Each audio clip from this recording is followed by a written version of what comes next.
Salam dəyərli izləyicilər. Sualımızda qeyd edirik ki, Səfəvilər dövləti və Osmanlı dövlətinə aid olan oxşar və fərqli cəhət müəyyən edin.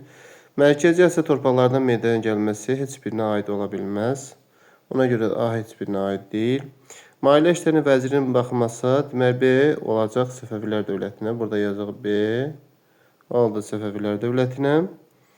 Sonra Avropa dövləti əlaqələri mövcud olmaz. Həm Səfəvilər, həm Osmanlılar Avropa dövlətlərindən əlaqə yaradıblar. Ona görə C orta.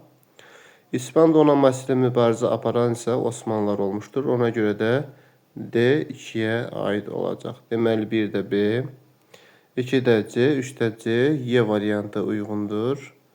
Digər suallara baxsaq, burada qeyd edirik göstərilənlər 3 dövrə aid olan ortaq cəhət.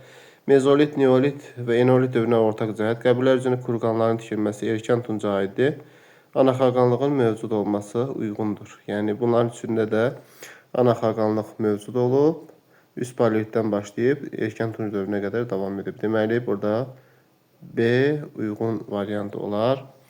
Üçüncü sualda qeyd edirik ki, Qızıl Ordu dövləti mövcudluğu dövrünə uyğun gələn hadisə.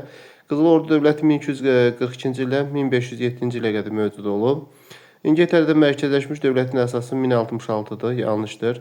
Kalkagi döyüşündə Monqolların qalib gəlməsi 1223, Amasya müqaviləsi 1555 aid olmaz.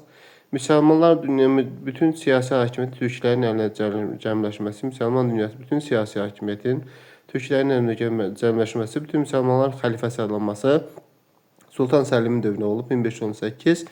Pekinin böyük Monqol dövlətinin parçalanmasına, paytaxtına çevrilməsi isə deməli Pekinin böyük Monqol dövlətinin paytaxtına çevrilməsi isə 1264-cü ildə olub. Deməli uyğun cavabımız Y variantı olar. 3-cü sualda Y uyğun cavabdır. Diqqətiniz üçün təşəkkür edirik.